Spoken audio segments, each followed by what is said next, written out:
The COVID-19 pandemic has changed the business dynamics substantially. The virus forced economies around the world to implement strict lockdown measures to help mitigate the spread of infection. The Philippine government was one of the first in the world to impose strict lockdown measures to try and curb the spread of the virus. New pieces of economic data released recently tells us how the imposed restricted movements has disrupted and stalled activities on almost all sectors, resulting into one of the most unbelievably sharpest decline of economic activities we have ever faced. Economic data can only speak about the past. It tells us what happened in the past. It tells us how our country's economic activities has performed, helping analysts and governments assess the performance and state of our economy and financial markets. Here are some selected key economic indicators recently released which will help us measure the current health of our economy. Based on the results of the monthly integrated survey of selected industries, the Philippine Statistics Authority said the value of production index, or VAPI, for manufacturing sector continued to drop, tumbling at 61.4% year-on-year in April. This is after a drop of 12.4% in March 2020. The drop is the steepest on record and was largely due to factory closures and decrease of movements in all major industry groups. The volume of production index, or VOPI, also plunged to an annual rate of 59.8% in April 2020. The annual decline was also the highest since 2001.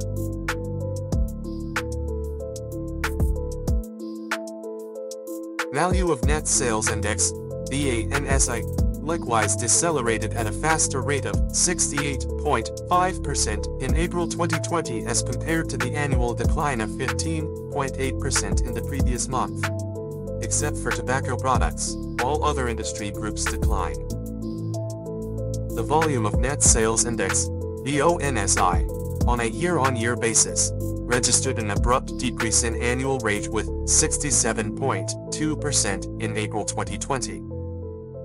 These indicators tells us that manufacturing industry had a very minimal or limited business operations starting from March to April 2020. Inflation continued to move at a slower rate of 2.1% in May, from 2.2% in April 2020. This brings the year-to-date inflation for 2020 at 2.5%. Slowdown in the headline inflation in May was mainly driven by the 5.6% annual drop in the transport index. The downtrend in the headline inflation was also brought about by the deceleration in the annual increments recorded in the indices of the food, beverage, clothing and household equipment commodity group during the month. On the contrary, a higher annual increase of 18.0% was noted in the index of alcoholic beverages and tobacco.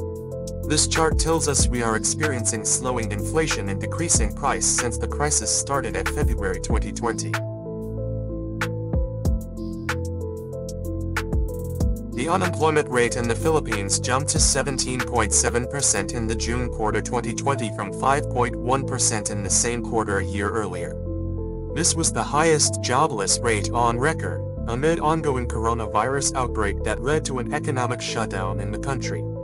The number of unemployed persons surged by 4.99 thousand to a record high of 7.25 million, while the number of employed dropped by 8,000 to 33.76 million. Meanwhile, the labor force participation rate slumped to the lowest on record of 55.6%. The Philippines' unemployment rate surges to the highest ever on record, as the coronavirus pandemic wipes out jobs. The Philippines' GDP contracted 5.1% quarter-on-quarter in the 6 months to June of 2020, swinging from a downwardly 1.8% decline in Q1. This was the steepest quarterly contraction on the record since Q1 2009, reflecting severe damage caused by the COVID-19 pandemic, which forced a domestic lockdown to contain the disease. Industry output slumped, mainly led by manufacturing, mining, and construction. The Philippine economy is expected to contract by 2 to 3.4% this year, reversing a 6% growth in 2019. as the economic toll from the coronavirus pandemic could be as high as 2 trillion pesos. The first contraction in more than 2 decades. Exports from the Philippines plunged 50.8% year-on-year to the smallest since February 2009 of $2.78 billion in April 2020, after a downwardly revised 24.7% fall in March. Sales fell the most for other manufactured products, followed by machinery and transport equipment, coconut oil, other mineral products, bananas, and gold. Exports of electronic products, the country's top sales, also shrank 48.6%. Shipments to all major trading partners dropped. Imports to the Philippines plummeted 65.3% year-on-year to the lowest figure in 11 years of $3.28 billion in April 2020, after a 26.2% fall in the previous month. Purchases fell for all major commodities including transport equipment, mineral fuels, lubricants, miscellaneous manufactured articles, other food and live animals, telecommunication equipments, iron and steel, electronic products, power generating and specialized machinery, and pharmaceutical products. Imports from all major countries fell. In the coming months, expect a downtrend for both exports and imports as global trade will likely pull back on supply chain disruptions linked to the virus outbreak. Prolonged lockdowns in the country due to the COVID-19 crisis kept government spending up and tax collections deflated in April, pushing the deficit to balloon for the month. Government revenues fell 31.4% month-on-month in April, hitting just 187 billion pesos. Both tax collections and non-tax revenues fell. Bureau of Internal Revenue's weak performance was due to the effect of the prolonged enhanced community quarantine, which prompted the agency to further extend its deadline for tax filing and payments to June 14, 2020. Collections by the Bureau of Customs meanwhile dipped due to pandemic restrictions. Government expenditures in April meanwhile reached 461 billion pesos, higher by 38.5% month-on-month. President Duterte has reallocated funds within the government budget to areas that require more money to combat the coronavirus outbreak. Spending related to coronavirus included testing, augmentation of contact tracing and surveillance, and additional personnel protective equipment relative to COVID-19 cases. The government has set aside around $23 billion in funding, or around 5 to 6% of its gross domestic product, for healthcare and economic efforts. Economic managers said the government's budget gap may breach the 3.2% of gross domestic product target this year to 3.6%. Remittances are a key driver of the economy, fueling private spending by their beneficiaries, the OFW families. Historically, OFW dollar inflows have been the Philippine economy's shield against episodes of global economic downturns, as Filipino breadwinners abroad send what has been routine.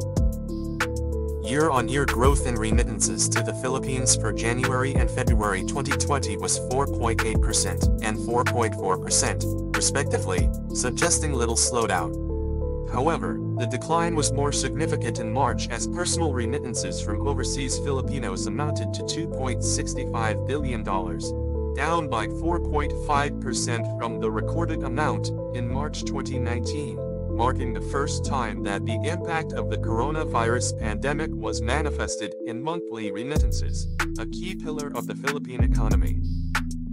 The government is anticipating a 20 to 30% decline in remittances for the whole of 2020 as the global shutdown leaves some 20,000 overseas Filipino contract workers jobless.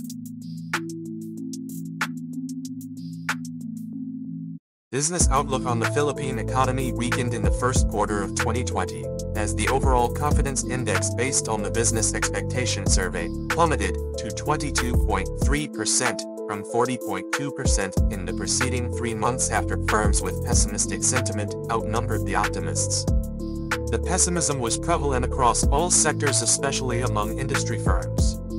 On the flip side, construction companies were more buoyant due to expected increase in volume of new infrastructure projects and potential clients. business outlook on the country's economy was less upbeat for the next 12 months as the CI declined to 55.8% from 59.6% in the previous quarter.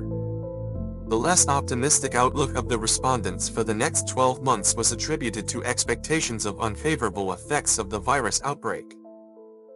The results from the Business Expectation Survey provided an advanced view on the current and near-term economic and business conditions, and other indicators of aggregate demand that are useful inputs for the formulation of monetary policy, including levels of production and economic activity as well as factors that could influence the movement of key economic variables, namely, gross domestic product, interest rate, peso-dollar exchange rate, and inflation rate.